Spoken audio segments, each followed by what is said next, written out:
জুমা সূরা 9 নম্বর আয়াত আল্লাহ বলেন ইয়া আইয়ুহাল্লাযিনা আমানু ইযা নুদিয়া লিস-সালাতি মিন ইয়াউমিল জুমআতি ফাসআউ লিয-যিকরি ওয়া-যারুল বাই'a যালিকুম খায়রুল লাকুম ইন কুনতুম তা'লামুন। হে বিশ্বাসী মানুষেরা, যখন মুয়াজ্জিন তোমাদের নামাজের জন্য আহ্বান করে, হাইয়া আলাস সালাহ, নামাজের জন্য আসো, হাইয়া আলাল ফালাহ, কল্যাণের জন্য আসো, মুক্তির জন্য আসো, মিন ইয়াউমিল জুমআতি, স্পেশালি জুমার নামাজের দিন। অন্যান্য দিনে 5 বার তো আছেই, স্পেশালি জুমার নামাজের দিনের কথা বলছেন যে তখন জুমার নামাজের জন্য মুয়াজ্জিন আযান দেবে, ফাসাউ ইলা যিকরিল্লাহ, আল্লাহ তাআলার স্মরণে, মানে 2 রাকাত ফরজ নামাজ আর খুতবা শ্রবণের জন্য অতি সত্তরতা করো। ওয়াজালুল বাই'a, কেনাকাটা, ব্যবসা বাণিজ্য সহ দুনিয়াবি সমস্ত কাজ করো, বন্ধ করো। যালিকুম খায়রুল লাকুম ইন কুনতুম তা'লামুন, কল্যাণ হবে, মঙ্গল হবে যদি আমরা এই নিয়মে চলতে পারি, যদি অনুধাবন করতে পারি, অনুসরণ করতে পারি, আমল করতে পারি। আমরা যখন আযান শুনি তখন মনে করি কেবল আযান দিল 12:30, নামাজ তো হয়ে 1:30, এটা ওটা কাজ এটা করতেই থাকে, কিন্তু না, জুমার নামাজ দিন যখন আযান হয়, আযানের সাথে সাথে মসজিদে আসার জন্য আল্লাহ তাআলা বলছেন, কার হুকুম? আল্লাহ। আল্লাহর হুকুম শিথিলতা করা যায় না। আমরা চেষ্টা করব এই আজকের দিন পর থেকে তারা জুমার নামাজে যখন আযান হবে সাথে সাথে আমরা চলার চেষ্টা করব। জুমার নামাজের সময় হওয়ার 1 ঘন্টা আগে থেকে আমরা রেডি হব, প্রস্তুতি নিব। আল্লাহ রাসূল সাল্লাল্লাহু আলাইহি ওয়াসাল্লাম বলেছেন, যে ব্যক্তি জুমার নামাজের প্রথম মসজিদে ঢুকবে তিনি একটা কি উট কোরবানি সওয়াব পাবেন, তারপরে গরু, তারপরে দুম্বা, তারপরে খাসি, তারপরে হাঁস, তারপরে মুরগি, তারপরে ডিম। এরকম যখন ইমাম সাহেব যখন খুতবা করা শুরু করে তখন ওই যে রহমতের ফেরেশতারা পুরস্কার দেখা বন্ধ করে তারা খুতবা শ্রবণ করার জন্য রেডি হয়ে যায়। আমরা বিশেষভাবে এই কথাটা খেয়াল করি। আল্লাহ রাসূল সাল্লাল্লাহু আলাইহি ওয়াসাল্লাম একটা হাদিস বলছেন, জুমার নামাজের দিন যে ব্যক্তি গোসল করবে, উত্তম রূপে উঁচু করবেন এবং বাড়ি থেকে পায়ে হেঁটে মসজিদে আসবেন, ঠেলাঠেলি করে নয়, ইমাম সাহেবের আশেপাশে বসবেন যারা, এখানে 6 জন মানুষ ধরে, এবং আন্তরিকতার সাথে যদি খুতবা শ্রবণ করে, ওই ব্যক্তির বাড়ি থেকে আসতে যত কদম, অর্থাৎ প্রত্যেকটা এক একটা কদমের জন্য, এক একটা পদক্ষেপের জন্য আল্লাহ তাআলা 1 বছরে দিনে রোজা আর রাত্রে নফল ইবাদত বন্দেগীর যে সওয়াব হয় সেই সওয়াবটা আমলনামায় লিখে দিবেন। সুবহানাল্লাহ। আমরা চেষ্টা করব প্রতি জুমায় সবার আগে মসজিদে আসার জন্য। আলহামদুলিল্লাহ, আলহামদুলিল্লাহ। আল্লাহ তাআলা আমাদের পৃথিবীতে পাঠিয়েছেন, এমনি পাঠিয়েছেন না কোনো কাজের জন্য পাঠিয়েছেন। আল্লাহ বলেন, কুনতুম খায়রা উম্মাতি উখরিজাত লিন-নাস, তোমরা শ্রেষ্ঠ জাতি, তোমাদেরকে পৃথিবীতে পাঠানো হয়েছে মানব জাতির কল্যাণ সাধনের জন্য। কিসের জন্য? নিজের কল্যাণ না মানুষের কল্যাণ? মানুষের কল্যাণের জন্য পাঠানো হয়েছে। সূরা আল-ইমরান আয়াত নাম্বার 110। কিন্তু তারপরে মানসিক কল্যাণ সাধনের কাজ করে। আল্লাহ বলছেন, আমি তোমাদের হুকুম দিলাম, তোমাদের গাইডলাইন দিলাম, নবী রাসূল পাঠালাম, আলেম ওলামা পাঠালাম, মুরব্বিদের পাঠালাম, তোমরা তাদের কথা শুনছো না। তোমাদের কি এমন শক্তি আছে? ওমা লিয়া লা আবুদুল্লাহি ফাতারানি ইলাইহি তুরজাউ, সূরা ইয়াসিনের 5 নম্বর আয়াতে আল্লাহ বললেন, তোমাদের এমন কি শক্তি আছে যে তোমরা আল্লাহ তাআলার ইবাদত করো না, আল্লাহ তাআলার কথা শোনো না। ফাতারানি, আমি তোমাদেরকে সৃষ্টি করেছি নাকি আল্লাহ সাল্লাল্লাহু সৃষ্টি করেছে? ওয়া ইলাইহি তুরজাউ, এবং তার কাছেই ফেরত যেতে হবে।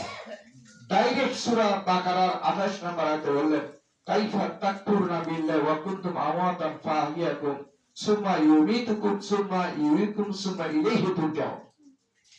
ও মানুষ, তোমরা কেমন করে আল্লাহ তাআলার বিধানকে অস্বীকার করো? ওয়া কুনতুম আমওয়াতান, তোমরা ছিলা মৃত, অস্তিত্বহীন।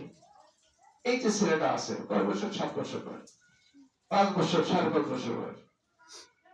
যদি প্রশ্ন করা হয়, 6 বছরের ভিতরে মায়ের পেটে ছিল, 8 বছরের কথা ছিল, রুহুর জগতে ছিল, রুহুর জগতে রুহু ছিল, কিন্তু এইরকম অস্থি চর্ম চামড়া বডি কি ছিল না। আল্লাহ বলছেন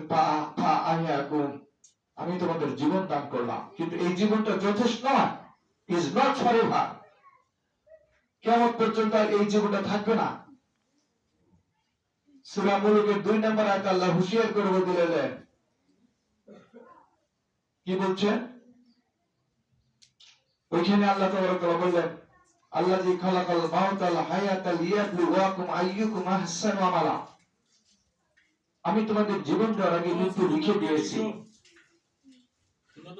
তারপরে পৃথিবীতে কিছুদিন রাখছি। কি জন্য রাখছি পৃথিবীতে? আল্লাহ জীবন দিয়েছেন, আবার নিবেন। পৃথিবীতে রাখছেন ভালো কাজ করার জন্য, আমল, কে উত্তম আমল নিয়ে আসতে পারে। যদি উত্তম আমল আমরা নিয়ে আসতে পারি, আমরা জান্নাত পাবো, নাকি বলেন? আবার একটা হুঁশিয়ারও দিয়ে দিয়েছেন আল্লাহ তাআলা সূরা হাশরের 18 নম্বর আয়াতে, কি বলছেন? ইয়া আইয়ুহাল্লাযিনা আমানুত্তাকুল্লাহা ওয়াল তানজুর নাফসুম মা কাদ্দামাত লিগাদিন ওয়াত্তাকুল্লাহা ইন্নাল্লাহা খাবীরুম বিমা তা'মালুন। হে বিশ্বাসী মানুষেরা, প্রত্যেকটা মানুষের, প্রত্যেকটা প্রাণীর এটাই খেয়াল করা উচিত, লক্ষ্য করা উচিত, স্মরণ করা উচিত যে আগামীকালের জন্য সে অগ্রিম কি রসদ সরবরাহ করেছে। আগামীকালটা কি? আগামীকাল মালাকাল মউত যখন আসবে, আসবে কি আসবে না বলেন তো? আসবে। আমরা সাধারণ নিয়মে জানি, সবাই একটা আপনারা সবাই জানি কি, যে কুল্লু নাফসিন যায়কাতুল মাউত। আল্লাহ ফির সূরা ওয়াকিয়ার 60 নম্বর আয়াতে বলেছেন, নাহনু কাদ্দানা বাইনাকুল মাউত ওয়া মা নাহনু বিমাসবুকিন। আমরা তোমাদের মৃত্যু নির্ধারণ করে দিয়েছি এবং প্রত্যেকের কাছে বন্টন করেছি। নির্ধারণ করা আছে, রেখা টানা আছে, এ পাশে মারা যাবে না, এ পাশে জীবিত থাকবে না। সূরা আল ইমরান 145 নম্বর আয়াতে বলছে, ওমা কানা লিনাফসিন আন তামুতা ইল্লা বিইজনিল্লাহি কিতাবুম মুআজ্জালা। আল্লাহর হুকুম ছাড়া কোন মানুষ, কোন প্রাণী মৃত্যুবরণ করবে না। মৃত্যু বিশেষ কিতাবে লিপিবদ্ধ করা আছে। আল্লাহ বলছেন, আমি জীবন দান করলাম, এই জীবন দান, আবার মৃত্যু হবে। সুম্মা ইউমীতুকুম সুম্মা ইউহয়িকুম সুম্মা ইলাইহি তুরজাউন।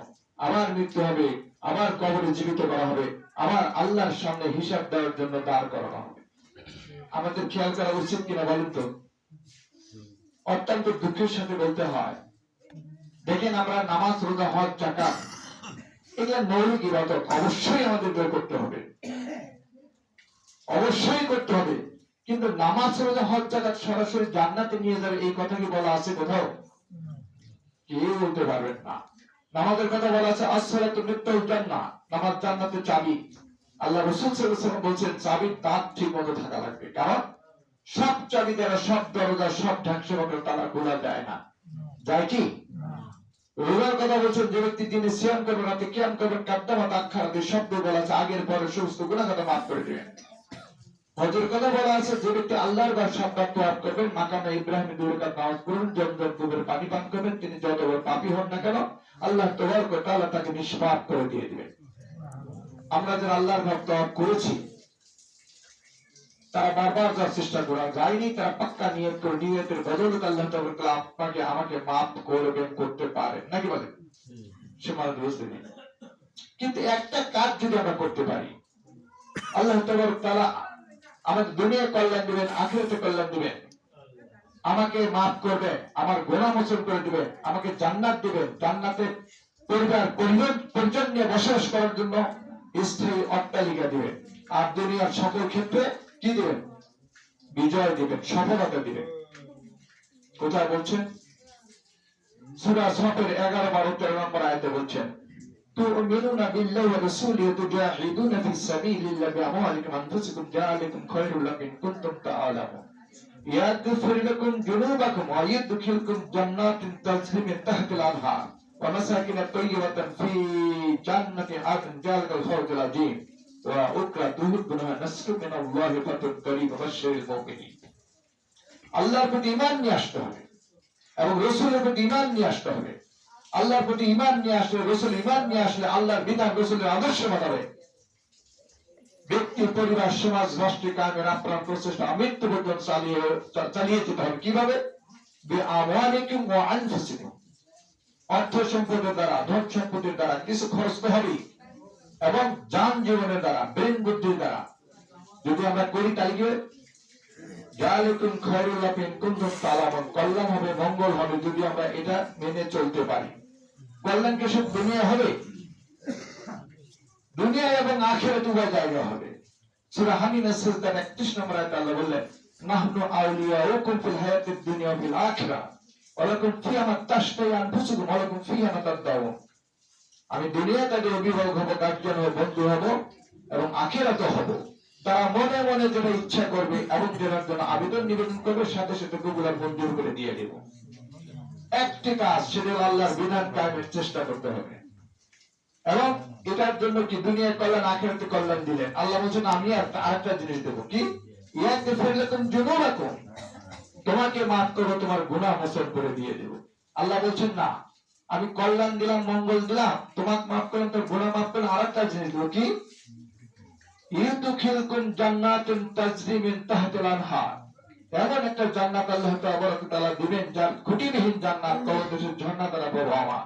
আল্লাহ বললেন না, আমার বিধান রাসূলের আদর্শ মোতাবেক কায়েমের চেষ্টা করছে, আমি আরেকটা জিনিস দেব। কয়টা পাইলাম? দুনিয়ার কল্যাণ, আখিরাতে কল্যাণ। আমাকে মাফ করলেন, গুনাহ মাফ করলেন, আমাকে জান্নাত দিলেন। জান্নাত পেলেন ঘুরে বেড়ানোর জন্য শান্তির জায়গা। জান্নাতে পরিবার পরিজন নিয়ে বসবাস করবেন, সেই ব্যবস্থা আল্লাহ করে দিলেন না। বলছেন ওয়ামাসাকিন তাইয়্যিবাতান ফি জান্নাতি আদন যালিকাল ফাওজুল আযীম, পরিবার পরিজন নিয়ে বসবাস করবেন, এই জন্য জান্নাতে একটা সুরম্য স্থায়ী অট্টালিকার ব্যবস্থা করে দিয়ে দিবেন। আল্লাহর অট্টালিকা কিরকম? সূরা আল ইমরান 133 নম্বর আয়াতে আল্লাহ বলছেন, ওয়াসারিউ ইলা মাগফিরাতিন মিন রাব্বিকুম ওয়া জান্নাতিন আরদুহাস সামাওয়াতু ওয়াল আরদু উইদ্দাত লিল মুত্তাকিন। দৌড়াও, প্রতিযোগিতা করো, তোমার সেই প্রভুর ক্ষমার দিকে দৌড়াও, এবং সেই জান্নাতের দিকে যার প্রশস্ততা দুনিয়া থেকে আসমান পর্যন্ত, জমিন থেকে আসমান পর্যন্ত প্রশস্ত। এটা কিন্তু দৈর্ঘ্য না, এই ঘরের প্রশস্ত এইদিকে, দৈর্ঘ্য বড় না প্রশস্ত বড়? প্রশস্ততাই হলো জমিন থেকে আসমান পর্যন্ত, এটা একতলা। তাফসীর বিন কাসিরে বলা আছে, অনেক জায়গা বলছে এরকম আছে, যেরকম মুমিন ব্যক্তিদেরকে 100 তলা বিল্ডিং দেওয়া হবে। উইদ্দাত লিল মুত্তাকিন, সেটা মুত্তাকিদের জন্য বরাদ্দ করে রাখা, তৈরি করে প্রস্তুত রাখা হয়েছে। মুত্তাকি কারা? আল্লাযীনা ইউমিনুনা বিল গায়ব ওয়া ইয়াকিমুনা আস-সালাতা ওয়া মিম্মা রাযাকনাহুম ইউনফিকুন, আল্লাযীনা ইউমিনুনা বিমা উনজিলা ইলাইকা ওয়া মা উনজিলা মিন ক্বাবলিকা ওয়া বিল আখিরাতি ইউকিনুন। এখানে 6টা গুণের কথা বলা আছে। তো সময় যেহেতু কম, আমি এদিকে যাব না। তা আমরা চেষ্টা করব আল্লাহর বিধান কায়েমের আপ্রাণ প্রচেষ্টা আমৃত্যু পর্যন্ত চালিয়ে যাওয়ার চেষ্টা করব ইনশাআল্লাহ। সমানের উপস্থিতি, যদি একটা ভালো কাজ আমি করি, এর জন্য একটা হিস্সা আমার জন্য বরাদ্দ রাখা হবে। এই যে এখানে মসজিদ, আমি মসজিদে আব্দুল কাদের যখন ছিলেন, ইমাম সাহেব ছিলেন, আমি তখন আসছিলাম, তখন আপনার টিনের ঘর ছিল। এখানে যারা প্রথম পরিকল্পনা করছেন এই এলাকাতে মসজিদ হওয়া উচিত, এবং যারা জমি দিয়েছেন স্বল্প মূল্যে অথবা বিনামূল্যে, কথাগুলো কি বোঝা যাচ্ছে? এবং যারা পরিকল্পনা করছেন, যারা অর্থ দিয়েছেন, দিচ্ছেন, ভবিষ্যতে দিবেন, যারা কায়িক শ্রম করেছেন, করছেন, ভবিষ্যতে করবেন, যারা মসজিদের পিছনে উঠে পড়ে লেগে থাকবেন মসজিদের হেফাজতের জন্য, আবাদ করার জন্য, আল্লাহ তাআলার ওয়াদা, আমরা মারা যাবে, পরিকল্পনাকারী মারা যাবে, তারপরে অর্থদাতা, কায়িক শ্রম যারা, তারা মারা যাবে, কিন্তু এই মসজিদ যতদিন আবাদ হবে তার একটা হিস্সা তারা পাইতেই থাকবে। সূরা ইয়াসিনের 12 নম্বর আয়াত, ইন্না নাহনু নুহিল মাউতা ওয়া নাকতুবু মা কাদ্দামু ওয়া আসারাহু ওয়া কুল্লা শাইইন আহসাইনাহু ফি ইমামিন মুবিন। নিশ্চয়ই প্রত্যেকটা মৃতকে জীবিত করা হবে। প্রত্যেকটা মানুষ জীবিত অবস্থায়, মৃত অবস্থায় যে কাজগুলো করেন, ওয়া নাকতুবু ইজ এন কন্টিনিউয়াস সেন্স, আমি লিখে রাখতেছি, লিখিয়াছি, লিখিব, তা না। ফজরের নামাজ যখন পড়া হচ্ছে তখনও লেখা হয়েছে, যারা নামাজ পড়ছেন তার একটা হিস্সা, এই যে পরিকল্পনা ছিলেন, অর্থ দিয়েছেন, পরিশ্রম করেছেন, দেখাশোনা করছেন, তার একটা হিস্সা যদি সে দুনিয়া থাকে পাবেন আমলে, আর কবরে গেলেও সেখানে তার কবরে সেখান দাঁড়িয়ে সব চলে যাবে, এটা হিসাব। আল্লাহ তাআলা আরেকটা জায়গায় ডাইরেক্ট বলছেন, সূরা নিসার 85 নম্বর আয়াত, মাইয়াশফা শাফাতান হাসানাতান ইয়াকুল লাহু নসিবু মিনহা ওয়া মাইয়াশফা শাফাতান সাইয়্যাতান ইয়াকুল মিনহা। যে ব্যক্তি একটা ভালো কাজে সুপারিশ করবে এবং সেটা প্রতিষ্ঠিত করবে, তার জন্য একটা হিস্সা থাকবে, বরাদ্দ থাকবে, বাজেট থাকবে, বন্টনের একটা অংশ থাকবে। আর যদি সে খারাপ কাজ করে, খারাপ কাজ সুপারিশ করে, খারাপ কাজের পিছনে লেগে থাকে, সেটারও একটা বরাদ্দ, একটা অংশ, একটা হিস্সা তার জন্য থাকবে। এই কথাটা আমি এইভাবে বলি অনেক সময়। যে মনে করেন একটা চেয়ারম্যানের কথা বলি, একজন চেয়ারম্যান এখানে কয় হাজার ভোটে হয়? আচ্ছা ধরলাম 8,000 ভোটের চেয়ারম্যান হয়। কথার কথা বলছেন, 8,000 ভোটে একজন চেয়ারম্যান হলো। উনি যদি মসজিদ করেন, মাদ্রাসা করেন, মক্তব করেন, রাস্তাঘাট করেন, তারপরে জনকল্যাণকর কাজ করেন, তার টিআর ডিআর কাবিঠা বিধবা ভাতা দুস্থ মাথা ক্লেম করেন, তাফসীর মাহফিলের আল্লাহর কোরআন প্রতিষ্ঠার ব্যবস্থা করেন, জুয়া বন্ধ করেন, মাদকাসক্ত বন্ধ করেন, অশ্লীলতা বেহায়াপনা বন্ধ করেন, জবরদখল লুটপাট আত্মসাৎ বন্ধ করেন। 5 বছর ধরে পাপ হবে না সওয়াব হবে? এই সওয়াবের 8,000 ভাগের 1 ভাগ আপনার আমার আমলনামায় লেখা হবে। কারণ 7,999টা ভোট পর একটা আপনার একটা আমার। উনি 5 বছরের যে ভালো কাজগুলো করবেন তার একটা এই 8,000 ভাগের 1 ভাগ আমি আপনি পেতেই থাকবো। আর ওই লোকটা যদি চেয়ারম্যান সাহেব বা এমপি সাহেবের কথা মনে করেন, যদি পাওয়ার পরে মসজিদের টাকা খায়, এখানে আপনাদের এই ব্যবস্থা নাই। আমার শহরে তো বুঝি, ওখানে ব্রাঞ্চ চেক দেয়, সভাপতি সেক্রেটারি সই নেবে 20,000 বা 30,000 আপনাদের দেবো, আমরা কত নিয়ে নেব, বাকি টাকা কোথায় যায়? যে মসজিদের টাকা খায়, মক্তবের টাকা খায়, রাস্তাঘাটের টাকা খায়, বিধবা ভাতা হকুল বাদে ধারে না। রাস্তাঘাটে 100 ভাগের জায়গায় 30 ভাগ করে, 25 ভাগ করে, 40 ভাগ করে। স্কুল কলেজ ইউনিভার্সিটির অবস্থা খারাপ, রাস্তাঘাটে তো মেরামতের ব্যবস্থা নাই। তার জুয়ার আসর বসায়, মাদকাসক্তের কি না হিস্সা নেয়, তাফসীর মাহফিল বন্ধ করে দেয়। পাপ হবে না সওয়াব হবে? পাপেরও 8,000 ভাগের 1 ভাগ আপনার আমার আমলনামায় লেখা হবে। কারণ 7,999টা ভোট পর একটা আপনার একটা আমার। আমি যদি ভোট না দিতে উনি ওই পাওয়ার পাইতেন না, পাইতেন? সমানে বুঝতে। আবার অনেক সময় অনেকে বলে কি, লোকটা আমার বড় চাচা, ছোট চাচা, বড় সম্বন্ধে, লোকটা কি করে কোনো ভোটটা তার দেওয়াই লাগবে, রায় তার দেওয়াই লাগে, বিচার তার পক্ষিত হবে। খালি ভোটের কথা না, সবগুলো কথা। আল্লাহ বলছে তুমি কোরআন পড়নি, তোমার বড় চাচা ছোট সোনার বড় সমুদ্র দেবে, তোমার বাবা যদি হয়, তোমার বড় ভাই যদি হয়, তার কথা শোনা যাবে এটা কোথায় বলা আছে? সূরা তাওবা 30 নম্বর আয়াত, ইয়া আইয়ুহাল্লাযিনা আমানু লা তাত্তাখিযু আবাওয়াকুম ওয়া ইখওয়ানাকুম আউলিয়া ইন ইসতাহাব্বুল কুফরা আলাল ঈমান। তোমার বাবার সুপারিশ নিও না, ভাইয়েরও নিও না, যদি সে ঈমান আছে তার কুফরিকে বেশি ভালোবাসে। তাহলে যদি করে তাহলে জালিম হবে। ওই একটা লম্বা। আবার অনেক সময় লোকটা যেটাই করুক, বন্যার সময় শুকনা খাবার দেয়, শীতের সময় শীত বস্ত্র দেয়, মাঝে মাঝে টাকা পয়সা দেয়। আল্লাহ বলছে তুমি কি কোরআন একেবারেই পড়ো নাই? সূরা কাসাসে তুমি পড়ে দেখো, ফিরাউন মুসা আলাইহিস সালামের উপকার করছে কি করে নাই? যেদিন ফিরাউন স্বপ্নে দেখলো, স্বপ্নের তাবির হলো যে বনী ইসরায়েলের বংশ থেকে এমন এক সন্তান জন্মগ্রহণ করবে যে তার তক্তের তাউজ ভেঙে চলে খান খান করে দিয়ে দেবে। সেদিন থেকেই বনী ইসরায়েলের পুত্র সন্তান জন্মগ্রহণ করলেই জবাই মেনে হত্যা। যাই হোক, মুসা আলাইহিস সালাম জন্মগ্রহণ করার পর 10 দিন গোপনে রাখতে পারছেন, ওনার মা রাখছেন। যখন পারেন নাই তখন কি করলেন?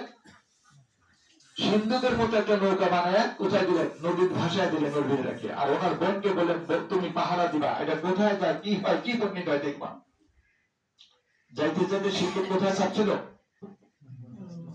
ফেরাউনের ঘাটে। আর ওই সময় বিবি আসিয়া ফেরাউন আসছিল, দেখে ফুটফুট একটা বাচ্চা। বিবি আসিয়া বললেন শোনেন, এটা কোন বংশের কোন দলের হয় হোক, এই ফুটফুটে বাচ্চাটাকে আমরা প্রতিপালন করবো, হয়তো সে আমাদের উপকার করবে। তারপর তাকে কোড়ায় নিয়ে বাড়িতে নিয়ে গেলেন। নিয়ে যে কিন্তু কারো দুধও খায় না, ওই মালভোগ কলা কিংবা অন্য কিছু খায় না। তখন ওই যে বোনটা ছিল বলছে আমি উত্তম দুধ মাতার সন্ধান দিতে পারবো যদি উপযুক্ত বেতনটা। ফিরাউনের টাকার অভাব, যে বলছে আনা রব্বুকুমুল আলা, আমি সবচেয়ে বড় খোদা, যাও নিয়ে আসো, কত টাকা লাগিয়ে দেবো। প্রতিদিন একটা করে স্বর্ণ মুদ্রা দিত। মুসা আলাইহিস সালামের মা, মুসা আলাইহিস সালাম তার মানে সন্তান, তাই না? তাকে কোলায় রেখে সে আদরের সন্তানকে কোলায় রেখে দুধ পান করাতেন, বিনিময়ে 1 টাকা করে স্বর্ণ মুদ্রা পাইতেন। আমার কথাটা এখানে না, আমার কথাটা হলো মুসা আলাইহিস সালাম ফেরাউনের বাড়িতে রাজ বিছানা শুয়েছেন কি শোন নাই? রাজভোগ খেয়েছেন কি খান নাই? রাজার পরিবারের সদস্যের মতো সম্মান পেয়েছেন কি পান নাই? তারপরে মুসা আলাইহিস সালাম আল্লাহর কথা শুনেছেন না ফেরাউনের কথা শুনেছেন? আমরা কার কথা শুনবো? সম্মানিত উপস্থিতি, বিনীত হয়ে বলতে হচ্ছে আল্লাহ তাআলা আফসোস করে বলতেছে সূরা হাশরের 18 নম্বর আয়াতে বলছে, ইয়া আইয়ুহাল্লাযিনা আমানু ইয়া আইয়ুহাল্লাযিনা আমানু তাকুল্লাহা ওয়া তানজুর নাফসুম মা কাদ্দামাত লিগাদিন ওয়াত্তাকুল্লাহা ইন্নাল্লাহা খাবীরুম বিমা তা'মালুন। হে বিশ্বাসী মানুষেরা, তোমরা তোমরা আল্লাহকে ভয় করো এবং প্রত্যেকে এটাই খেয়াল করা উচিত, লক্ষ্য করা উচিত যে আগামীকালের জন্য সে কি রসদ সরবরাহ করছে, অগ্রিম পাঠিয়েছে কি, আগামীকালটা কি। মালাকুল মউত যখন আসবে সেটা আগামীকাল, যখন কবরে রেখে মেইন 3টা প্রশ্ন করা হবে আগামীকাল, নেকিবুদের ওজন দেবে, মিজানে নেকিবুদের ওজন করা হবে আগামীকাল, কুলসাবের রাস্তা 30,000 বছর পার হতে আগামীকাল, হাসরের দিন আল্লাহর আরশের ছায়া ছাড়া কোনো ছায়া থাকবে না, সেদিন হবে আগামীকাল। লাস্ট আগামীকাল যদি আমরা মনে করি যে কিয়ামতের দিন আল্লাহ তাবারক ওয়া তাআলা যখন ইসলামে হাকিম হয়ে বলবেন, আল্লাহ রাসূল সাল্লাল্লাহু আলাইহি ওয়াসাল্লাম তাকে শাফায়াত করবেন, যার জন্য ওকালতি করবেন, তাকে সুপারিশ করবেন, তিনি জান্নাতি, তিনি জান্নাতি, তিনি জান্নাতি। আমরা প্রত্যেকে রাসূলের শাফায়াত পেতে চাই নাকি বলেন? রাসূলের শাফায়াত পেতে চাইলে রাসূলের আদর্শ মানতে হবে, তাই না? আসুন আমরা আল্লাহর কোরআন প্রথম থেকে শেষ পর্যন্ত পড়ি। আল্লাহর কোরআনে মাত্র 6666টা আয়াত। আমি কথাটা এইভাবে বলি যে প্রতিদিন যদি আল্লাহর 24 ঘন্টা আমরা খুব ব্যস্ততা দেখাই, তাই না? আপনারা এখানে বলেন তো যারা আছেন, যারা যত মূর্খ হন, আর গত 100 বছর আগে দুনিয়া ছিলেন, আগামী 100 বছর পরে দুনিয়া থাকবো কি আমরা? এক্সেপশনাল যদি আল্লাহ বেশি হায়াত দেয়, তা তো 110 বছর দিলে তো 10 বছর ছেলে মেয়ে দেখে নাই, আমাদের তো 50, 60, 70 হয়ে গেছে। আফসোস, আমরা সেখানে যাব। এই আল্লাহ কোরআন আমরা 24 ঘন্টা যে 3টা করে আয়াত অর্থ করতে পারি, তাহলে 1 বছর কয়টা আয়াত জন্য 365 গুণ 3 1095টা আয়াত, যেহেতু 6666টা আয়াত। এই হিসাবে সূরা ফাতিহা থেকে সূরা নাস পর্যন্ত কোরআন জানতে বুঝতে আমাদের কত বছর লাগবে? 6 বছর। যদি 6টা করে আয়াত করি তাহলে 3 বছর, 12টা করে আয়াত করি তাহলে লাগবে 1.5 বছর, 20-25টা আয়াত করলে লাগবে 9 মাস। আমরা কি আজ থেকে এটা নিয়ত করতে পারি না যে আমি কমপক্ষে আল্লাহর 24 ঘন্টা 3টা করে আয়াত অর্থ সহ আমলের নিয়তে করব ইনশাআল্লাহ। সম্মানিত উপস্থিতি, এর কার মাধ্যমে আসে? কোরআন আল্লাহ রাসূলের মাধ্যমে আসে। আল্লাহ রাসূল এরকম রাসূল ছিলেন যে স্বয়ং আল্লাহ তাবারক তাআলা এবং তার ফেরেশতারা রাসূলের প্রতি দরুদ পড়ত, পাঠাতেন। আমাদেরকে দরুদ পড়ার জন্য বিনীত বলা আছে এবং ভদ্রতার সাথে তাজিমের সাথে সালাম দেওয়ার কথা বলছেন। আচ্ছা, রাসূলের প্রতি দরুদ পড়লে সালাম দিলে লাভটা কি? আল্লাহ রাসূল সাল্লাল্লাহু আলাইহি ওয়াসাল্লাম বলছেন, যে ব্যক্তি আন্তরিকতার সাথে একবার রাসূলের প্রতি দরুদ পড়বেন, স্বয়ং আল্লাহ তাবারক তাআলা তার জন্য 10 বার দরুদ পড়বেন। যে ব্যক্তি একবার দরুদ পড়বেন, তার আমলনামাতে 10টা গুনাহ মাফ হয়ে যাবে, 10টা নেকি যোগ হবে, 10 গুণ মানসম্মান বাড়ায় দিবেন। যে ব্যক্তি যতক্ষণ পর্যন্ত আল্লাহ রাসূলের দরুদ পড়তে থাকবেন, একবার রহমত পেতে তাকে দরুদ পড়তে থাকবে। যে ব্যক্তি বেশি বেশি করে দরুদ পড়বেন, দুনিয়া তার কোনো চিন্তা ভাবনা থাকবে না। যে ব্যক্তি আরো বেশি বেশি করে দরুদ পড়বেন, আল্লাহ রাসূল সাল্লাল্লাহু আলাইহি ওয়াসাল্লাম কিয়ামতের দিন তার জন্য কি করেন? শাফায়াত করেন, সুপারিশ করেন, ওকালতি করবেন। আল্লাহ রাসূল যার জন্য বলেন করেন তিনি জান্নাতি, তিনি জান্নাতি। আল্লাহ তাআলা আমাদের ইমানে চলার তৌফিক দান করুন। সবশেষে একটা কথা বলতেছি, আমরা অনেক কথা অনেকদিন শুনেছি, অনেক করেছি, আমরা কি পাক্কা নিয়ত করি আল্লাহ তাআলা আমাদের মাফ করতে পারবেন কিনা? কিন্তু মানুষকে প্রতি বছর যে মানুষ যত সুখী হন না কেন, শান্তিতে থাকে না কেন, 2 বার পরীক্ষা হয় বছরে। সূরা তাওবা 126 নম্বর আয়াত, আওয়া লা ইয়ারাউনা আন্নাহু ইফতারুনা ফি কুল্লি আমিন মারাতান আও মারাতাইন সুম্মা লিয়াতুবুন আলা ইয়াতাকুন। তোমরা কি দেখো না, মানুষ যত সুখী থাকে কেন, প্রত্যেকটা মানুষকে আমি বছরে কমপক্ষে 2 বার অন্তত পক্ষে একবার পরীক্ষায় নিক্ষিপ্ত করি, তারপরে ফিরে আসে না, শিক্ষা গ্রহণ করে না। পরীক্ষা তো 4 ভাগে হবে। সূরা বাকারা 255 আয়াত আছে। আমার কথা বাড়াচ্ছি না, অনেকে ঘড়ি দেখতেছেন, সম্ভবত ওই ঘড়িটা তো কম আছে, তাই না? আর একটা কথা বলছি যে সেটি হলো, দেখেন আমরা আজ থেকে যদি আমল শুরু করি, একটা হুজুর বললেন, ইমাম সাহেব বললেন, আজ থেকে যদি আমল শুরু করি, আল্লাহ তাবারক তাআলা দয়ালু মেহেরবান, আল্লাহ আমাদের গুনাহগুলো শুধু মাফই করবেন না, গুনাহগুলো নেকিতে বদলায় দিয়ে দিবেন। এই কথাটা বিভিন্ন জায়গায় বলা আছে। সূরা বাকারা 160 নম্বর আয়াতে বলা আছে, সূরা ফুরকানের 70 নম্বর আয়াতে আল্লাহ বলছেন, আমি সূরা ফুরকান 70 নম্বর আয়াতটা বলে বসে যাচ্ছি, ইল্লা মান তাবা ওয়া আমানা ওয়া আমিলা আমালান সালিহান ফাউলাইকা বাদলুল্লাহ সাইয়্যিতুন হাসানাতুন কানা আল্লাহু গফুরুর রহিম। আজ থেকে এই মুহূর্ত থেকে অথবা এই আসরের নামাজ থেকে, এটা তো জোহরের অল্টারনেটিভ পড়ছে, জোহরের আসরের নামাজ থেকে যদি আমরা মানে এই নিয়মে চলি, নাকি বলে আল্লাহ আমাদের চলা, তাহলে আল্লাহ বলছে এমন যদি বিশ্বাস হোক, মানে কিভাবে ফিরে আসবো, যে গতকাল 5 ওয়াক্ত নামাজ পড়তে পারেনি, 5 ওয়াক্ত পড়লে জামাতে পড়িনি, কোরআন অধ্যয়ন করেছে আমলে নিতে পারিনি, আজ থেকে রাসূল প্রতি দরুদ পড়ছি, রাসূলের আদর্শ মানি, আজ থেকে মানার চেষ্টা করবো। যদি সে বিশ্বাস করে এতেই শান্তিতে মুক্তি, ওয়া আমিলা আমালান সালিহান ফাউলাইকা ইউবাদদিলুল্লাহ,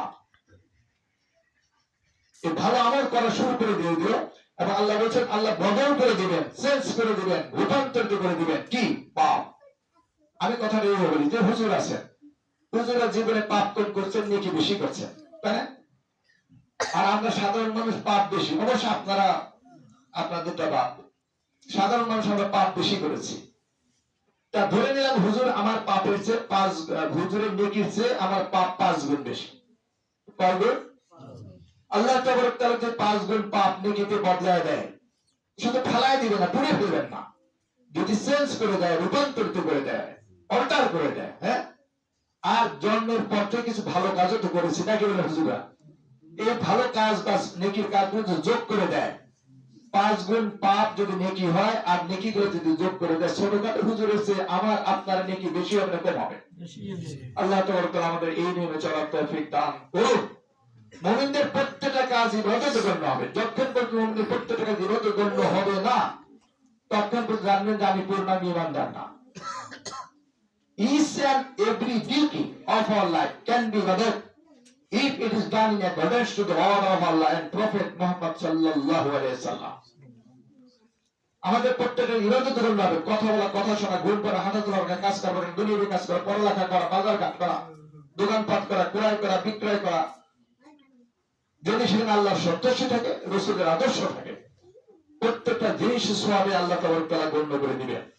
আল্লাহ তাবারক তাআলা আমাদের প্রত্যেকটা কাজ হিসাব নিকাশ করে চলার তৌফিক দান করেন।